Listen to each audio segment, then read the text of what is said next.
Sveiki visi. Taigi, Facebook'e iškilo vėl ta pati sena informacija. Neva jie, kaip suprantu, dalinasi Donaldas Trumpas. Tik nežinau, koksai čia socialinis tinklas. Nėra niekur parašyta. Bent jau tekste greitai permečiau akim, lyg nemačiau. Jūs gal kažko panašių naudojatės, pasižiūrėkit.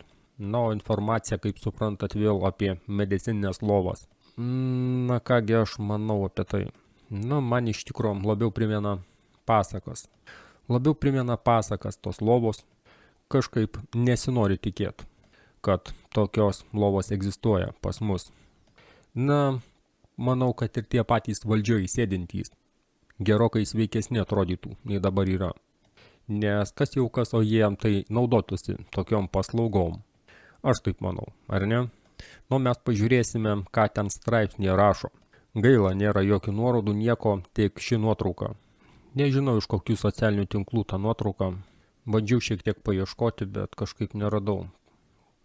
Žinote, Trumpo kiek paskyrų visur yra. Tai kiek čia oficiali ta paskyra, irgi klausimas. Perikime prie straipsnio, trumpai pasižiūrėkim. Slaugytoja iš Walter Merit karinės ligoninės ką tik paviešino savo liudijimą. Ji 7 metus dirbo Med-Bet skyriuje, dabar ji slapstosi. Pasirodo, dar ir toks skyrius yra medicininių lovų. Nežinau. Ji dirbo Walter Reed nacionalinėme karinėme medicinos centre nuo 17 iki 2024 metų skyriuje, kurio nėra jokiame viešai prieinamame pastato plane. Ji jį vadina trečiuoju požeminiu lygiu. Jos žodžiai neredaguoti. 2017 metais mane užverbavo, man pasakė, kad tai yra regeneracinės medicinos tyrimų skyrius. Pasirašiau 14 konfidencialumo sutarčių. Man buvo pasakyta, kad jei kada nors viešai prabilsiu, man grės 30 metų federalinėme kalėjime pagal šnipinėjimo įstatymą. Pirmą dieną, kai įžengiau į trečiąjį požeminį lygį, pamačiau tai, kas privertė mane apsiverkti. 23 metų jūrų pėstininkas, kuriam po savadarbio sprogstamojo užtaiso sprogimo Afganistane buvo amputuotos abi kojos virš kelių. Gulėjo tame, ką jie vadino kamera. Ji atrodė kaip stiklinis karstas, pripildytas mėlynos šviesos. Per 4 dienas mačiau, kaip jam ataugo kojos. Ne protezai, ne transplantantai, jo tikros biologinės kojos, kaulai, raumenys, nervai, oda, viskas. 4 dieną jis jau stovėjo, 7 dieną bėgo, mačiau žmogų, kuris neturėjo kojų bėgantį koridoriumi. Paklausiau savo vadovės, kaip tai įmanoma, jie atsakė, kūnas jau žino, kaip tai padaryti, mes jam tik primename. Per 7 metus mačiau 847 amputuotus pacientus visiškai ataugusias galūnes, vidutiniškai per 4-6 dienas. 312 pacientų su trauminiais smegenų sužalojimais, visiškai atkurtas pažintinės funkcijas. 94 karius, kuriems buvo visiškai nutrūkę nugaros smegenys. Jie pradėjo vaikščioti per 14 dienų, daugiau kaip 1200 vėžio atvejų, 100% remisijos rodiklis, nei vienos nesėkmės, nei vienos. Sunkiausia buvo grįžti namo. Eidavau iš 3 požeminio lygio, kur per 4 dienas žmonėms ataugindavome galūnes ir pravažiuodavau pro veteranų reikalų ligoninę, kur veteranams buvo sakoma, kad jų neįgaliojo vežimėlis yra visam gyvenimui. Taip, draugai, įsivaizduoju, jei tokia vieta yra, kad gali savo nuo galvos plaukus peštis, kai matai kenčiančių žmonės, artimuosius ir tokias vietas gali slėpti. Nors nuoširdžiai pats labai abejoju, kad tokia vieta yra, kažkodėl tai, nežinau. Gerai, bendrai toliau.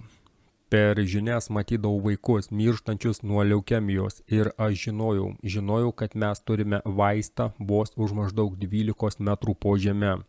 Žinojau, kad jų tėvams buvo sakoma, daugiau nieko negalime padaryti. Kai tuo metu kiekvieną savaitę mačiau, kaip 4 stadijos pacientai išeina visiškai pasveikę nuo vėžio. Negalėjau miegoti, 7 metus negalėjau miegoti. Kodėl jie išėjo? 2024 m. kovą jie atvežė 4 žvaigždučių generolo žmoną, 4 stadijos kiaušidžių vėžys. Ji kameroje praleido 35 minutės, visišką remisiją. Ta pačią dieną ji išvyko namo. Žino, draugai, iš kitos pusės dabar, kai prisimenu tam tikrus garsius žmonės iš televizijos, kurie nuo 4 stadijos beviltiško vėžio labai greitai stebuklingai pasveiksta. Taip pat, kadangi mano šeimą tai palietė labai artimai vėžys ir prisiminus vieno gydytojo žodžius, kad yra neoficialūs vaistai, kurie padidina tikimybę pasveikti 70% ir kaip stebuklingai kai kurie pasveiksta, pradeda susimastyti, kurgi jie ir kaipgi jie gydosi. Pasikartosiu vieno gydytojo žodžiai, kad yra vaistų, kurių oficialiai nėra ir kurie padeda. Pats girdėjau savo ausimis. Ir nemanau, jog tai buvo melas ar bandymas ištraukti pinigų. Toliau ką rašo. Kitą savaitę jie atvežė vieno senatoriaus dukrą. Vilkligė dingo po vieno seanso.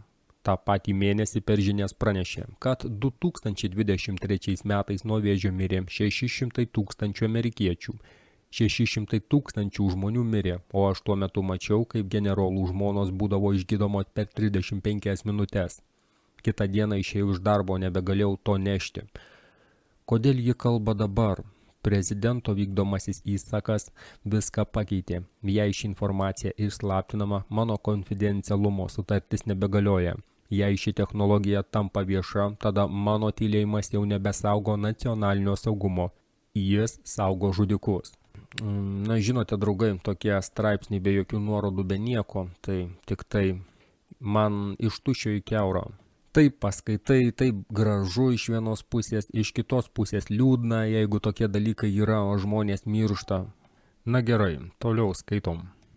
Turiu 7 metų prisiminimus, turiu datas, turiu pacientų numerius, turiu gydytojų, vadovų ir vadovaujančiųjų karininkų pavardės. Iš atminties nubraižiau visą 3 požeminio lygio planą. Esu pasirengusi duoti parodymus. Prisiekusi kongrese prieš visą pasaulį. 847 kareiviai atgavo savo kojas, 600 000 civilių mirė. Tai nėra nacionalinis saugumas, tai genocidas. Jos paskutinė žinutė. Kiekvienam tėvui ir motinai, kurie neteko vaiko dėl vėžio, atsiprašau, mes turėjome vaistą. Kasdien mačiau, kaip jis veikia. Atsiprašau, kad neprabilau anksčiau. Kiekvienam veteranui neįgaliojo vežimėlyje, jūsų kojos gali ataugti. Aš tai mačiau 847 kartus. Jums sakė, kad tai neįmanoma, jie melavo. Žmonėms, kurie privertė mane tylėti, aš jau nebijau kalėjimo. Bijau to, kas nutiks, jei tylėsiu dar vieną dieną. Ji matė, kai 847 kariams ataugo galūnės. Ji matė, kaip mirė 600 000 civilių. Ji pasirinko prabilti. Slaugytoja kalba, įrodymai artėja, užtvanka pradeda griūti. Na štai, draugai, toksai straipsnis, sakyčiau, eilinį kartą, nes apie tai kalbama jau ne vienerius metus. Tiesą sakant, labiau tikiu, kad egzistuoja tokia gydymo technologija, nei kad tai bus paviešinta. Na taip pat žinoma, yra abejotinas straipsnis be jokių nuorodų ir taip toliau. Būtų įdomu rasti šią paskyrą, nors neaišku, kas už jo stovi, ir paskaityti išsamiau. Na tai tiek, draugai, šiandien tokia informacija. Norėtųsi, kad tokia technologija egzistuotų ir kad tie, kurie slėpė ją, būtų nubausti. Kaip sakoma, viltis durniaus motina, todėl tikėkimės. Na, jums sakau iki greito ir dėkui, kad žiūrėjot.